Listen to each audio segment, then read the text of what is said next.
My friends, I am in your debt. Think nothing of it. Your wounds are healing well, I trust. Some wounds do not heal.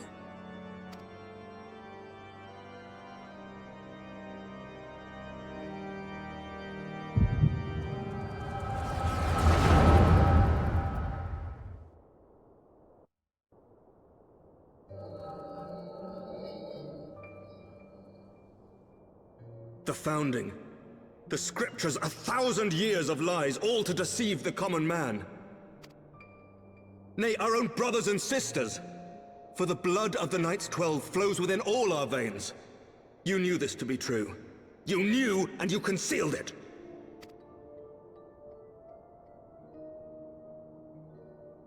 I should be interested to hear how you came by this knowledge.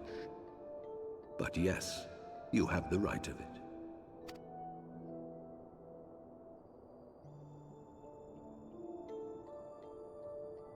The architects of Ishgard, King Thordan and his Knights 12, entrapped and butchered the great worm, Ratatoskr, that they might partake of her eyes and thereby transcend their mortal limits. Upon learning of their treachery, Nidhogg was consumed with a murderous and justified rage. I dare say you know what followed. The great worm slew the king and half of his knights. Aye, but Nidhogg was subdued, and his eyes plucked from their sockets by the knights that remained. Their one mistake was to show mercy, for from his brother Hreysvelgr did Nidhogg receive a new eye, thus rejuvenating his form and empowering him to embark upon an eternal quest for vengeance. Whilst Thordan's son Haldreth took one of Nidhogg's eyes and learned to wield its power in defense of his people. Thus was the first Azure Dragoon born, and ever since that time, his honored successors have risen to drive Nidhogg from our lands whenever the worm has returned to plague us.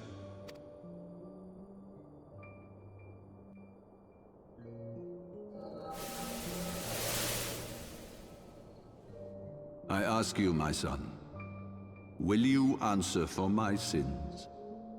Will your son and his son answer for me as well? What do you mean? If a man cannot atone for his sins in the course of his all-too fleeting life, must his progeny then be held to account? Must every subsequent generation be judged as well? Thordan's betrayal of Ratatoskr was an unconscionable, unforgivable sin. Should we then, as his descendants, meekly surrender ourselves to an eternity of punishment? Nay, say I. I would not see our children sacrificed in a vain attempt to appease an implacable foe. Dragons are not like us, my son. To they who live forever, the wrongs of antiquity are as those of yesterday.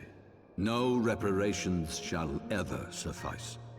This fact alone should serve as ample justification for our actions. Yet some refuse to see it as such. For men like you, who yearn to commit themselves to a nobler cause, a more compelling narrative is required. This is your solution. This is how you protect our people.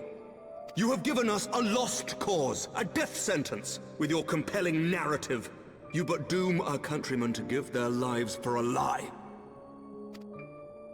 And they do so gladly. Highborn and lowborn alike are proud to serve, to fight and die for their country. And what would you say to them?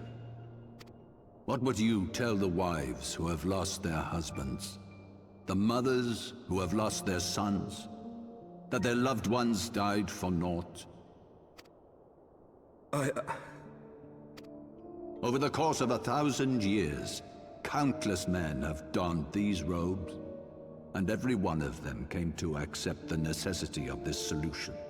Once, I hoped you might come to accept it as well.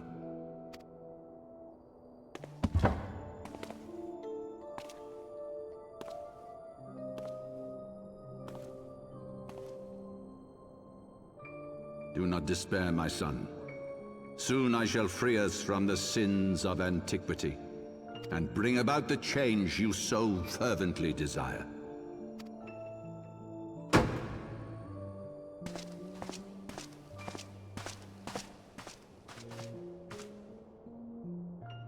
If he has spoken with others, I would have their names.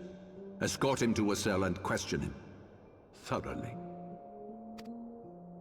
Your Eminence.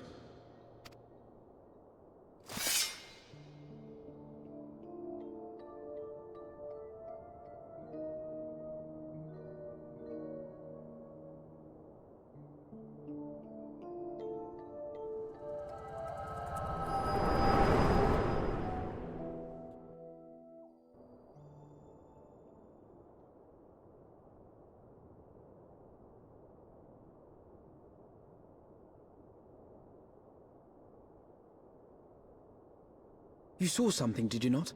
A vision of the past?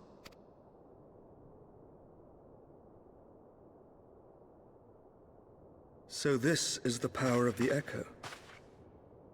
Would that it had shown you a finer moment from my past.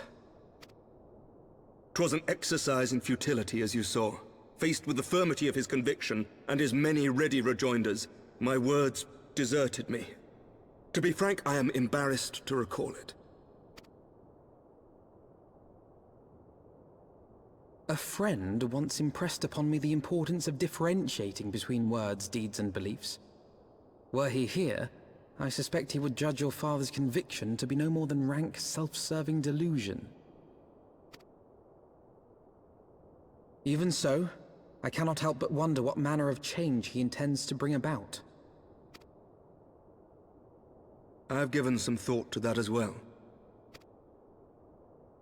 During the battle within the vault, the Heaven's Ward demonstrated strange and unnatural abilities. Aye, the manner in which Sir Zephyrin struck down Lord Haurchefant was unlike anything I've ever seen before.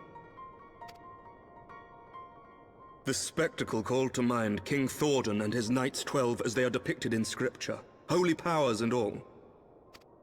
Mere fabrications, which have become objects of faith, instilled with the belief of countless devoted souls. 7 hells! If Lady Iceheart can use her own body as a vessel for summoning, I see no reason why others could not. Are the Heaven's Ward truly so reckless? Unbelievable! As they fled, my father spoke of Aziz La. Though I know not what he intends, I fear no good shall come of it. His ambitions are too great, and his minions too powerful. We must find the Heaven's Ward and stop my father before it is too late.